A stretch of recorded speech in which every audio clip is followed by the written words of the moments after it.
find yourself venturing into a world that is unfamiliar to you in every single way. All you have to your name is your wits and a broken phone that has no internet. But wait, you have the Midfall Podcast in your hands. Here you can listen to the tales of your three hosts, Luis, Josh, and Jared, as they venture through their own creative woes and whatnots. Get ready to be entertained through your wildest dreams as you conquer and face this new threatening world.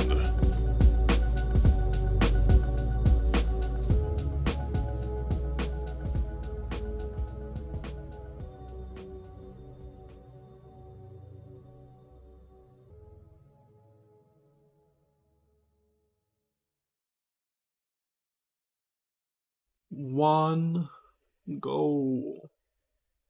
What is up, everybody? Welcome back to the Midfall Podcast. My name is Josh, and we are on episode 9, season 2.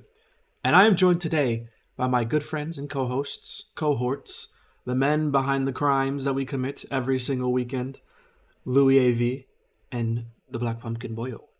What's up, guys? Hello. Schmello, hello, how are you, mans? I'm doing it pretty good. This episode was a bit of a cluster F to plan out a little bit because I like to find Reddit posts, and lately I haven't been able to find ones that are, because they're usually because I like to go in the advice sections so we can give advice, but 90% of the time it's relationship advice stuff, and it's sometimes I want to get advice on non-relationship stuff, but I found some good ones, so I want to read them out to you later. But do you guys have anything you want to say to the people listening? No, not really. Just came across Crypt, is probably released by now, so go ahead and stream it. And that's about it. It's cool. Came across Crypt. How about you, Jared? Haven't really had a chance to do it yet because today is May 13th that we are recording it, but most likely get ready for some Doom playthrough because I'm really excited for that. I'm really excited for that game coming out. So yeah. Heck yeah. Also, 1 second. For some reason, it's because Luis is muted. Okay. Whenever someone's muted, it shows the muted icon on the podcast, just so you guys know. I can't change that. So that is an issue that comes from the website reason for the little light up stuff, but it's all good. Anyways, all good. What I wanted to say was, in this episode, I wanted to say, this is my announcement, I forgot. I had an announcement. My training art themed video is going to be coming out very soon. I showed the guys some of the editing. It is almost done. I just want to make it look pretty. So yeah, it's pretty much done, but I'm going to keep working on it to make it look better. And yeah, but I think you guys need to put on your tinfoil hats and your thinking caps at the same time, and eat a carrot on the side if that helps you think. But today we're going to be talking about a conspiracy theory that has been plaguing the world. Not even just the world, but the league. The world's greatest sports league in the world has a issue that people are noticing online, and I want to give you guys the rundown so you guys can tell me what you think based on what I tell you or what you know outside of it too. So, we've heard theories about the NFL being rigged and all that jazz, games are rigged, Super Bowls are rigged, it's obvious who's going to win, Tom Brady's Super Bowl rings are worthless, deflated ball, all that jazz, right? But lately, we've been hearing stuff online about basketball being rigged, and especially the draft in the NBA being rigged. So I'm going to give you guys a little story. I could be wrong with some of the points I make in terms of when they happen, but I'll try to correct myself if I realize it. But it starts with this. Around 2019 or so, 2018 actually, Luka was drafted to the Dallas Mavericks. And that's a player where you see that player and you see that they had a player who's from Germany named Dirk Nowitzki. Luka's from, I believe it's Slovenia. And, when you draft a player of their caliber, usually those players stay on the team for life. They retire on that team. That's what everybody expected. But then Mark Cuban sold the team to a rich guy who, I think he married into his riches, by the way. I'm not too sure about him, but I don't want to talk about him. Luka gets drafted. He wasn't the number one pick or anything like that, but he was, drafted to the Dallas Mavericks. And years and years later, around the year 2024-5, Luka gets traded to the Los Angeles Lakers out of nowhere. And this is a trade that nobody expected to happen. Now imagine like Steph Curry being traded from the Warriors, to like the Boston Celtics or the New York Knicks. Like they're traded from one top tier known team to like an even other higher tier known team. Like when people hear this, they're like, why the hell was Steph traded to this team?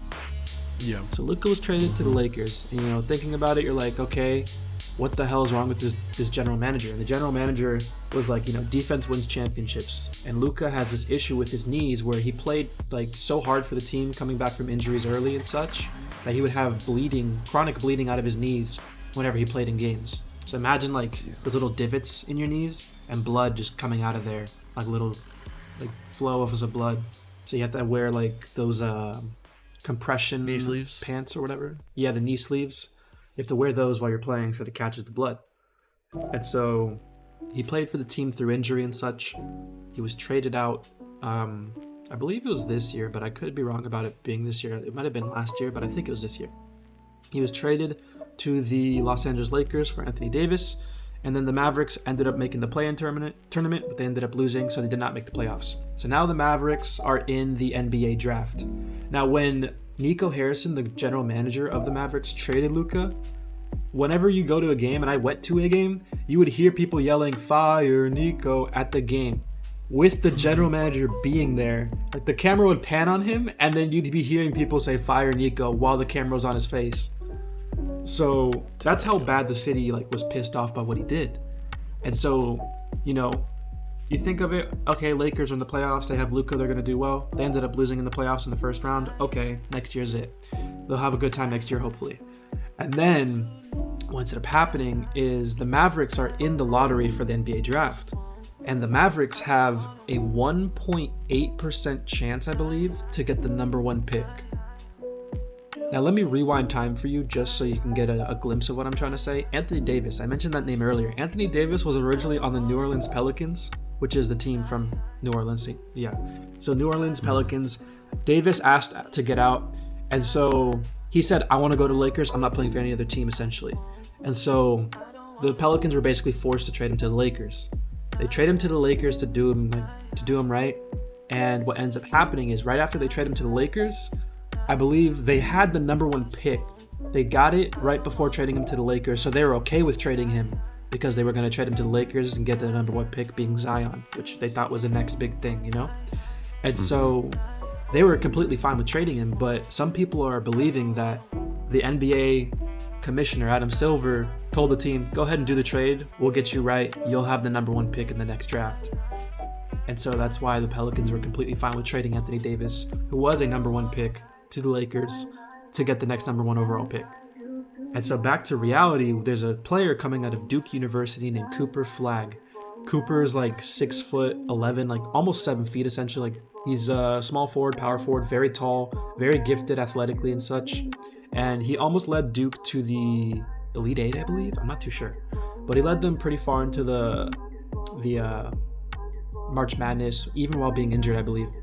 And so Dallas trades Luka. It was all under the table, by the way. They called one or two teams that thought they were joking, and then they did the deal with the Lakers because the Lakers took them serious, is what they claimed. Without announcing it to the league, they did it all under the table, surprising Luka as well. No one expected it. And so the Lakers ended up getting Luka, and the Mavericks are in the draft. 1.8% chance. They win a bunch of coin flips, I believe. And they go from the number 8 spot potentially as the lowest pick they would get, or lowest, to the number 1. So now they have the number 1 pick in the NBA draft after trading Luka Doncic under the table when NBA ratings were going down this past season. And Luka trade happens right after that announcement of the NBA ratings going down, and NBA ratings shoot right back up. They skyrocket right back up. So I want to ask you guys, do you believe there's any potential in, because the NFL, we've had those theories come out. You guys could see the reality in that if you wanted to. Do you think that also exists in basketball when it comes to draft order and stuff like that, or what do you guys think? It's so funny that you mentioned this because yesterday I had a flat tire and unfortunately didn't have the key lock for one of the tires, so I needed to get my car towed, which, I mean, kind of sucked, but it was at least only just like 5 minutes away, like not even, it was just down the road. Well, in the next city, but you know what I mean. So my tow truck driver, I was just talking to him and I was like, oh, you doing anything this weekend? And he was just like, oh, I'm just going home watching the Warrior game or just watching the games. And I was like, oh, okay, yeah, dope. And I was like, how's it going? And he kind of told me how everything's going, and then he brought up how the Knicks beat the Celtics recently as well. And I was like, yeah, that's crazy, right? Because that doesn't really happen. And he's like, yeah, but I mean, it's all just like money anyways. I'm like, what do you mean? And he's just like, well, it's all rigged. Like, this is not like just, there's a lot of money involved, like blah blah blah blah. Like, especially like recently, you're seeing a lot more now. And I was like, oh, okay. Dang. Funny observation. Then I'm hearing it again this second day in a row. Exactly. But that's the only thing that I know about it. Yeah, with like sports betting, they somehow get like a really good idea of what the score is going to be. And people think it's rigged because of that too, but I think they're just really good at their job to be able to guess the point odds. Well, yeah. What about you, Jared? What do you think? Honestly, definitely from the background of any major sport, I think there is a bit of manipulation and rigging to the game, because why wouldn't there be? Why wouldn't there be? They're not going to necessarily like get in trouble for that kind of stuff, and especially if it brings back the ratings in the NBA, then yeah, they're gonna do it because it creates interest. Because I remember when Luka got traded over to the Lakers, everyone was talking about it. It was just so sudden, and everyone was like, what the hell? Like, that just doesn't happen just out of the blue.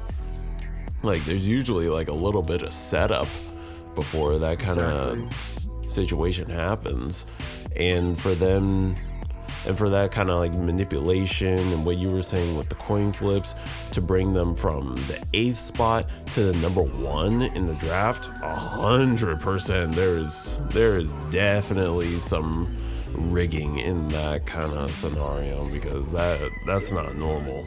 That's not normal at all. Yeah, I think there could be some rigging in the NBA when it comes to the draft. I don't necessarily think anything else is rigged. Maybe like there was actually a referee that was exposed a year or two ago, I think, maybe 2+ years ago. They costed the Lakers a game against the Celtics by not calling a foul that was very obvious. Like, Jason Tatum, the star player of the Celtics, swiped down on LeBron James's arm as he was going for a layup, and it was the game-winning layup, and he didn't call it, and then the Celtics won. And then he was exposed as a potential Celtics fan, and instead of being exposed as the Celtics fan, he stepped down and quit his job so that the investigation wouldn't continue, I think, or something like that. Or maybe like the investigation results were never published, and so he just quit his job so the talk died down. So there is like some rigging, in my opinion, when it comes to the human aspect of it, of like individuals doing things. I kind of think the NBA draft is rigged because the Spurs, like the other year they drafted Victor Wembanyama. I've been talking about that dude for months. Like, Luis might remember this, but I've been talking about the dude for a while, and I was saying he's going to go to the Spurs. But everybody knew he was going to go to the Spurs. It wasn't like me being a genius, like, oh yeah, the Spurs are going to get him. It's like, no, everybody knew he was going to go to the Spurs. And then the same thing with the Pelicans trading Anthony Davis. They got the number 1 pick. The Dallas Mavericks getting the number 1 pick after trading Luka. Like, it's just like a consistent thing that's been happening. And it's hilarious too, because a lot of teams a few teams have never gotten the number 1 pick. Like, the Phoenix Suns got their first number 1 overall pick a few years ago, And then I believe there's a team that has never gotten the number 1 pick ever. I think it's the Utah Jazz. That team has been in like the dumps for a while, but in their whole life as a team, they've never gotten the number 1 pick. And they've been trying to like play horrible on purpose, essentially, to try to make their odds better to get the number 1 pick. And they were one of the number 1 odds. They were like 14% odds, which is the highest you could get to get the number 1 pick. Damn. So I definitely think there's some rigging involved, but to what extent, I don't know. Does that take away from the game for you? To me, to some extent, yes, but usually like 99% of the time, no. It's just like you think about it in the back of your head, like, dang, like because I've been watching for so long, I can think with the history of the game, like they did this to get this to happen, is how I think about it. I don't think like, oh yeah, this is all rigged. I really don't care if it's rigged, if I'm being honest, as long as it's not the Celtics winning. But yeah, there's certain teams I don't want to win. I don't care if my team loses necessarily. I just don't want certain teams to win. It's like a greater good thing, you know what I mean? Yeah. But speaking of sports, I want to know what you guys think of the new Pope being a Chicago White Sox or a Red Sox fan is what it's called. Is it White Sox or Red Sox? I think it's White Sox. I don't know. White Sox. I just Googled it. White Sox. So this guy, the new Pope, he is, I'll put it in our Discord chat if you guys want to see in general. He is a White Sox fan and he attended the World Series game. What you guys think of that? That's interesting. Yeah. That's the first time that I don't know if this is the first time, but you know, this is the first time that at least I am hearing about something like this. But all right. I think it's pretty funny because the age that we live in with social media, I mean, like, maybe not in our lifetime. I think we'll probably see one more Pope be elected within our lifetime, I think. I could be wrong. Oh, okay, this is in 2005. But, okay. Yeah, so seeing a Pope that was into a sports team is just, to me, it's funny. Not even because he's American, but just a sports team in general. And so the team, he actually went to a university called Villanova. And Villanova is, you know, fairly known in America. And it's an American university, of course. And so some of the players on the New York Knicks, the basketball team, went to Villanova as well. And so people are making jokes and memes about them being blessed or forgiven for their sins because they went to the same university as the Pope. Huh. That's funny.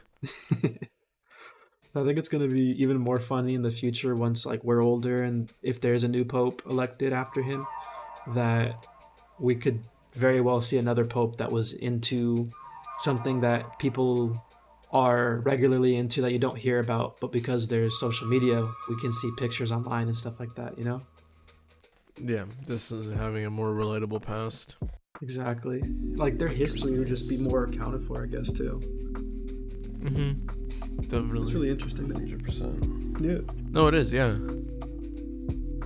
I wonder what else he's been to, or like what other, like, you know, if you find him at concerts or like whatever. Oh yeah, I think there was like a post made a while ago, but I'm not too sure where else he's been to in the world, but it would be funny to see more stuff posted in the future. Yes, sir. Honestly, I don't mind. I don't mind at all. I think it adds a bit of character to him. He's not a Dodgers fan, so it's all good. Oh yeah. As long as he's not a Dodgers fan, you know, that's totally fine. That's totally fine. Now, I remember seeing a lot of stuff on him through Twitter, and even just like that photo of him in like Chicago, like all those guys with him. I was like, that's freaking lit. Yeah, there was a picture posted of I think it was a recent game, I'm not too sure, where one of the players is walking through the field and there's fireworks going off and you could see behind them all the fireworks, and someone like posted 4 pictures zooming in slowly between them, and the most zoomed in one showed a firework that was shaped like a cross, and so someone was like, there's no way. Ain't no shot. Exactly. It was too fucking funny though. But I'm gonna shift us towards the advice column of our episode. I have 2 posts that I'm going to read out to you guys, and I want you guys to, for this first one especially, I guess the second one too, consider this as like someone you know and you're trying to like give them advice. Like how would you want to give this advice to someone that is in our lives? So this person posted on r/advice, and they said on the title, I heard my friend's girlfriend say something that didn't sit right. Should I tell him? Hearing that title, it's in our heads, it's obvious what we would do if it's our friend and hearing something like that. But I want you to consider how you would tell them to go about it. So this person says, I am 20 and female. One of my closest guy friends is 22 and male, has been with this girl for almost 2 years. We're all in the same friend group and I've never really had a problem with her, but I also don't know her super well. We were at a party last weekend and he was not there, but she was. I was in the kitchen getting a drink and overheard her talking to 2 other girls, and she was kinda just talking shit. She said something like, he's not the one, but he's sweet and pays for everything, and that she was basically keeping him around until something better came along. She laughed when she said it. The other girls laughed too. I didn't say anything. I don't think she saw me. I just went outside and tried to not let it ruin my night, but it's been stuck in my head since. He's honestly such a good guy. He's had a rough past and he really loves her. He's told me more than once that he thinks she might be it. And now I feel like if I don't say something and he finds out later, I'm gonna feel like shit for not telling him. But also I don't want to be the one to blow up his relationship. If she was just being dumb or drunk or whatever, what would you do? Well, I mean, if it's me and it's one of you guys, then I would probably... I don't know, because the thing is there's been times where I've seen other friends in relationships where maybe me as their friend didn't think that it was going as well as they made it out to be. So and you can, as a friend, voice your concern, but ultimately at the end of the day, a lot of people are gonna make their own decisions. So I'd say that if I were to bring it up, I would probably not necessarily dance around it, but I would definitely what's the word? Gently lead up to maybe bringing it up. Yeah. But yeah. I don't know. What do you think, Jared? Yeah, I'm gonna be honest. If I heard something like that, I'd be like, especially if I'm super close with them, I'd be like, hey, big dog, I heard some things.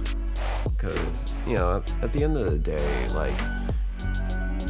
it's important to know when stuff like that kind of happens, because you don't want to keep on giving yourself to somebody who's just kind of there for just the free shit, because that's a horrible feeling. That's a horrible feeling when you realize that.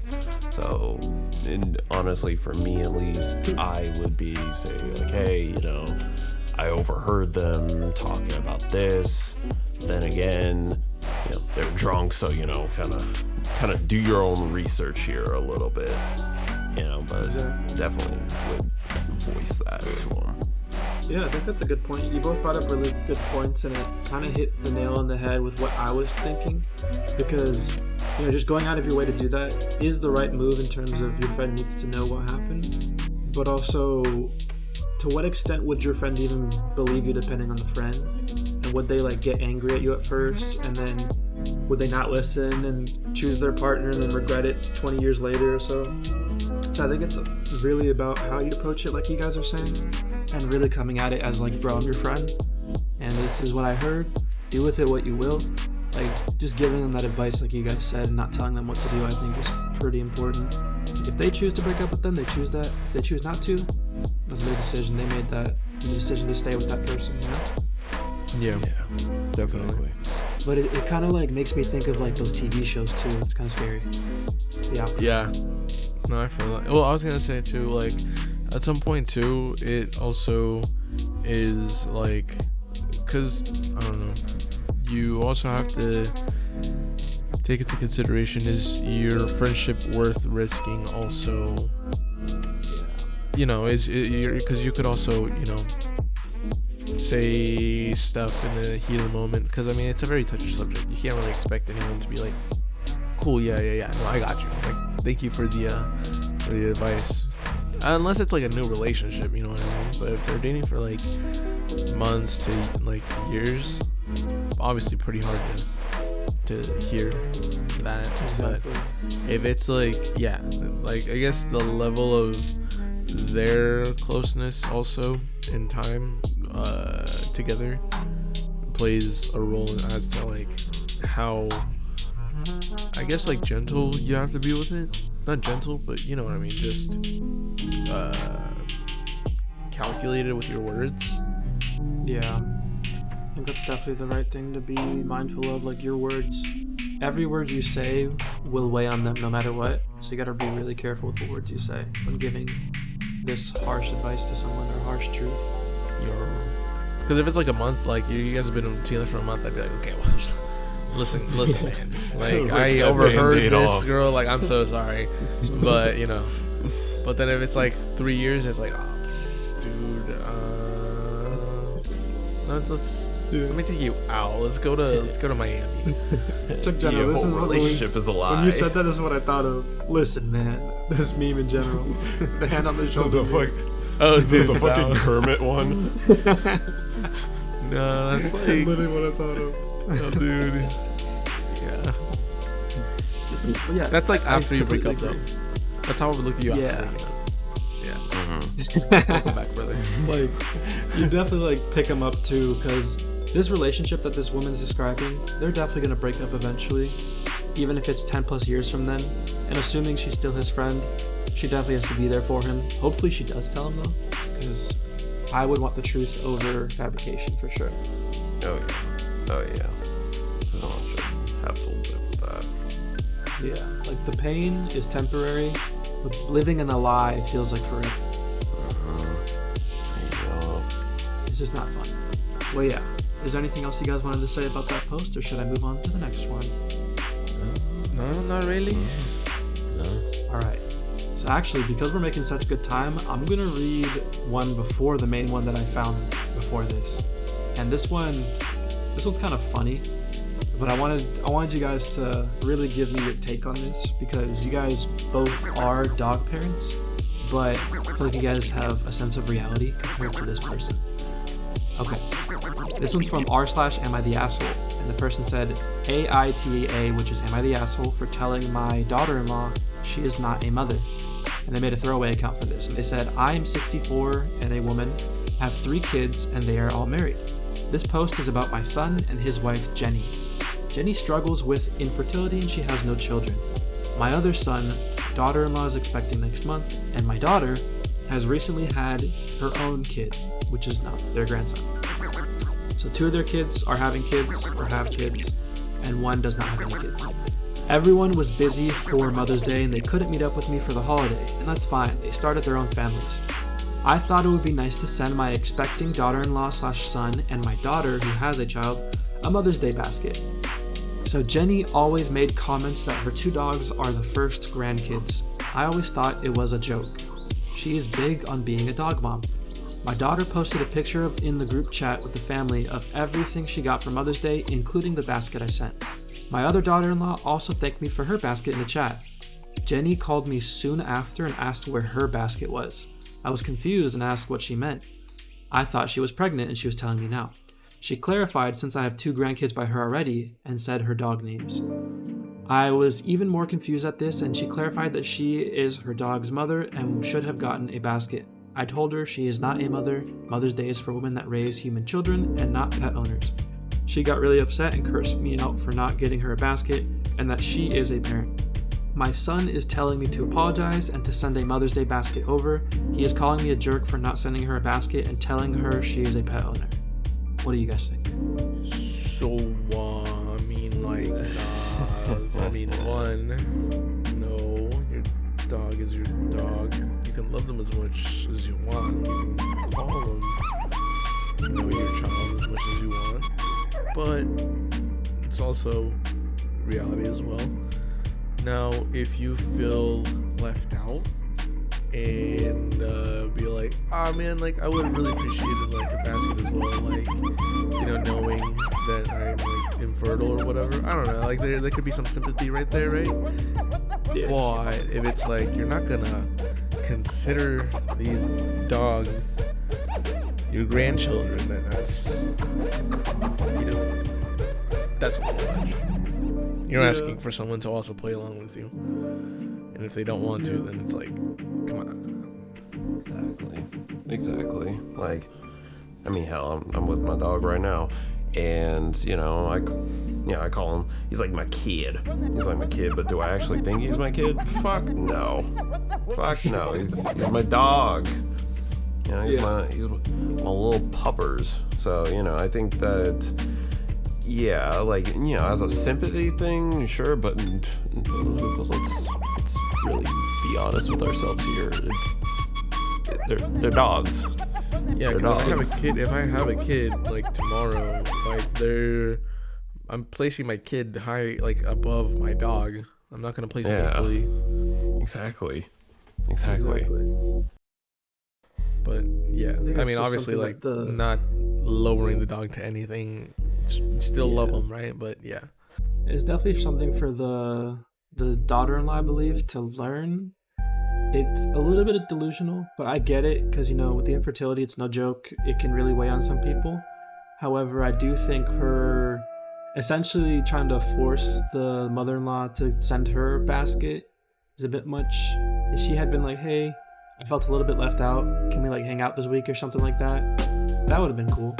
But try to force the ideology of the dogs being grandchildren to her was a bit much. And I think it's cool to call your dog your kids. It's perfectly fine. Or call your dog like your pup or your best friend. Those are terms of endearment. It means a lot, and it's also really nice to say. But to then force it on someone else is when it's a bit too much for me. Yeah, exactly. Yeah, that's too much. Like, I'll definitely play along with you, like, if we're friends, but like up to a certain extent, right? Like, yeah. Like if Jared goes out right now, he's taking his kid out to the bathroom. Like, that's funny. Like, you would probably be like, all right, his dog. But right, like if so yeah. I think you guys hit the nail on the head with this one too, because it's just people are people. If someone wants to get upset over the smallest thing, they'll get upset over it, and they'll make their partner agree with them, essentially. It's really hard to be in those situations, so hopefully this person can figure it out, because that's not easy. It's not fun either. Yeah, not for real. All right, I have one final post. This one's a little bit more on the serious side, but I thought, like, this is something I want to read to you guys, because it's very different from the other two. The other two were like lighthearted-ish. This one's kind of serious. And so this one is on r/advice, and the person said, I think the girl I've been talking to is going to kill me. Whoa. So then this person said, I, Jared 17 moment. male. Oh, what? I see like that. We'll talk about this after the pod. What am I hearing? I, 17 male, have been talking to a girl who's 16 and a woman for a few weeks, and it's been getting to the point where she wants to be officially dating, but I've realized that there's no real chemistry and I need to end things with her. The issue is she regularly jokes about killing me, which I always took to be just jokes until I wrestled a knife out of her hand in a bed a week or so ago. She also admitted that she was considering killing me with a knife when I was with her a few nights ago, but she talks about it in a way that implies that she wouldn't do it if I tried to stop her. She also has ASPD, which is I had it in my hand the other day. It's antisocial personality disorder, and I know she has killed birds and stray cats when she was younger, but she claims she knows it was wrong and was remorseful. My house isn't difficult to get into, and my dog plays unsupervised in the backyard that we can't see from inside and is accessible from the street with a little difficulty, which is why we feel safer to let the dog out there. And my mother has chronic fatigue and wouldn't be able to put up a fight against it. My question is basically, how can I diffuse the situation safely? I considered saying we should just stay friends, but I know she would be angry if I started dating anyone else, and there's already someone else I've been talking to. I can't bring this to the police or our parents, as her father is nearly as bad as her. He moved here from their home country under a different name after he did something I don't want to disclose, but he is someone who would act to protect his daughter no matter what, and I can absolutely guarantee he has connections. Anyway, I could get out of this is greatly appreciated. I generally do not know how I'm going to live through this. And then they edited saying, I forgot to add that there's no real evidence I could take to the police, and she's had tendencies in the past. Like, she has nothing to lose, essentially. Well, alright. I mean, she does. God. Right? I don't know. Yeah. But Jesus Christ. How are we gonna help this dude? how we gonna help this dude? Damn. Just turn the computer off, dude. Stop talking to him. And watch your back. Your back always up against the wall. Argentina is pretty nice this year. Yeah. Yeah. Well, Yeah, in my opinion, mean, he needs to start preparing if he's gonna think she's gonna do anything. Like, he needs to get cameras at his house, talk to his parents. He's literally 17. Needs to tell his parents about this ASAP, because this is no joke. yeah. This isn't something you resolve on your own. I'd say like document as much as possible. Document as much as possible, and obviously like voice everything, and also that like document that. Back always against the wall type stuff. Let your parents know where you are. Let somebody know where you are if you would like leave your house, or even if you're like at home, like just let people know where you are and stuff. Lock your doors. Tell people that you are actively avoiding this person. I mean, yeah, that's pretty much it. Cause like, I mean, not gonna lie, like I've went through not something similar, but I also have been in a similar position with somebody like claiming the same thing, especially at that same very age, and it's just like, no, it's just kind of a phase. Well, I mean, not really, all the time, but I'm just saying like, stuff's always played up a lot when you're at that age, so yeah, hopefully it's more of a bluff than anything. Yeah, hopefully it is. What do you think, Jared? I mean, I do agree with that, what Luis was saying, to an extent. I do think that, yes, there's a lot of things when making those types of claims and whatnot that can be used as a bluff, and a lot of times it is. But shit, man, when you got already somebody you have to wrestle a knife out of, the father has like connections and fled a whole ass country and whatnot, like, I don't know. Sounds like you need to go into what's it called, like witness protection at that fucking point. Like, Jesus Christ, yeah. But no, I agree with what Luis was saying. Like, let your parents know, let your friends know, like, hey, do not associate with this person, do not come in contact with them. I will not be coming in contact with them. Get cameras, make sure your doors are a lot more barricaded than normal. Like, freaking tell the police in this type of situation, because if someone is like actively like talking about, oh, I'm gonna like kill you, even even as is like, as a joke, that's one fucking thing. But as we've just already discussed, like, that's definitely a topic where you're like, hey, I think this person may try to like come after me and whatnot. So, just make sure everything is well documented. Screenshots help 100%. Interactions, getting that on video 100%. Like, make sure you have notes. And hey, if everything's cool, sick, awesome, dope, great. But if everything's not, get ready. Yeah, I think I agree with a lot of what you're saying. I think he needs to document things, like you guys said. Honestly, even if he doesn't have proof, he should go to the police. He's 17, she's 16. Like, it's better to not think that you can solve this on your own and actually get help, whether it be through the police or through your parents. I think it's much safer for him to tell his parents, because what if they just like unknowingly let her in and then she stabs him someday? So it's no joke, and I don't like how he thinks he has to solve this on his own. He's literally a child. He needs help. He shouldn't be doing this on his own. And so, yeah, I think he needs to document things a little bit more. He needs to, because he's already saying that he's talking to someone else that he's more into.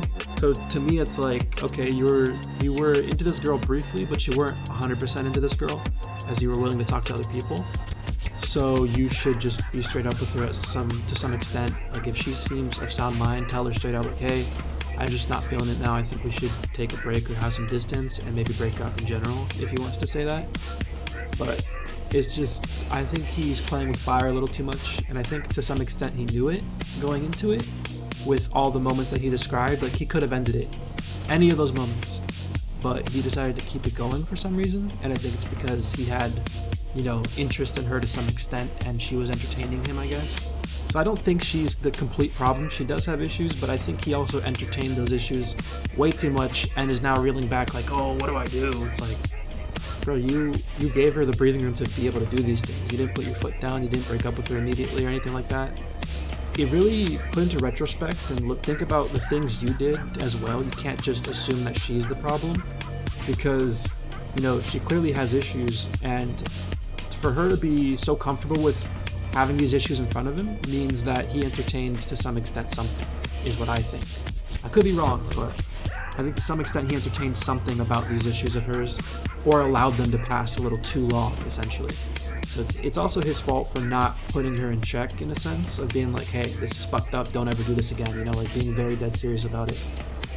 And if he was, she probably wouldn't have done it again. However, maybe because of her issues, she didn't take it serious. So I could be wrong about that. But he definitely has to talk to police and his parents for sure. His parents need to know at the very least if he's going to do anything. Yeah, no, for real. You gotta tell everybody you gotta treat it like a serious issue if you're that serious about it. But then at the same time, like you said, if she's like just been kind of joking, then I'd say, okay, well, what's the word? She's been like serious but joking, but like, not making direct threats, then I would just break up with her. Literally just be like, well, I can't date you for whatever reason, and then actually not talk to anybody else. Actually not date. Yeah.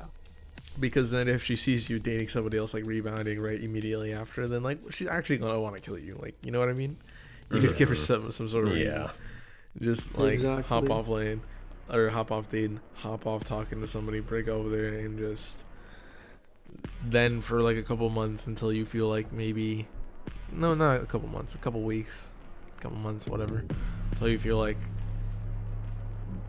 distance has been made, you're in the clear. Okay, go outside more, trip about it less, and then you can start dating again or whatever. Exactly. He needs to really give it some time and distance, because he's already entertaining someone else, and to me that screams like he wasn't serious about her in general. Yeah, that's just how I feel about it, though. No, yeah, of course. I mean, you're 17. Exactly. Yeah, that's probably being developed. Yeah, exactly. Hopefully he posts an edit of what he ends up doing. I'm not too sure what he's going to end up doing, but hopefully he figures it out, Yeah, never want something to feel like they're stuck and trapped.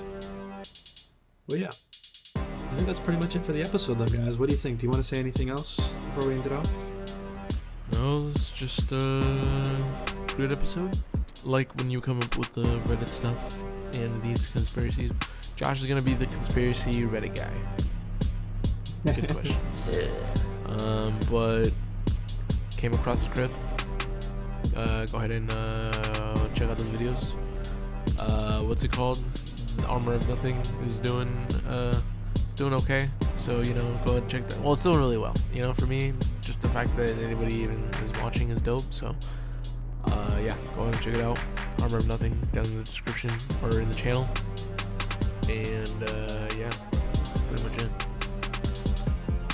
Oh, and Josh's training arc video. Josh's training arc video. Soon. And my training arc video, the second one, I'm gonna go ahead and get back on recording. I have a cold right now, so I'll get back on that stuff. But appreciate y'all. Yeah. Anything else, Jared? Actually, yes, I would like to highlight something before we start heading out here. So, normally when we are making these podcast episodes, we have a shared Notion page that we normally list out what we do. And so when we were talking about the Josh's current training arc video that he's working on right now, I went ahead and checked out his stuff just to see, okay, what are we going to talk about for this week's podcast?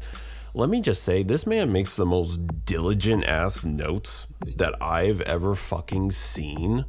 Like, these notes are so fucking pristine. Like, oh my God, dude. Like, it was so well organized, made so much sense. I was reading everything about that, and I'm like, holy hell, man. This man knows his shit. So I want to give massive highlight. Wait. I will say, I typed the very basic notes, and then I asked ChatGPT to organize it and provide, like, my side of it with sources. So ChatGPT made it look good, but the original idea with like Cooper flag and everything like that was me typing that for sure. The organization was ChatGPT. I'll give it credit to that.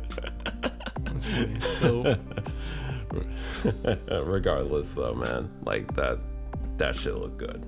Ingenuity. Yeah, I wanted to make sure that if anybody wanted to read it, they could do it. Hell yeah. But yeah. That's pretty much it for the episode. I hope everyone enjoyed it. Leave a like, subscribe, link tree down below. And what was the name of your upcoming drop, Luis, again? Came Across a Crypt. Hell yeah. Make sure you stream it when you guys get the chance. It's coming out very soon. I think you said by the time this episode comes out, right? Yes. Should be out. All right. Yes, sir. Heck yes, yeah. sir. But yeah, you guys are going to see a lot more like IRL and music based videos in the near future. We're getting a lot more consistent when it comes to the Midfall channel stuff. So it's not just going to be podcast videos. Look forward to that. Hell yes, sir.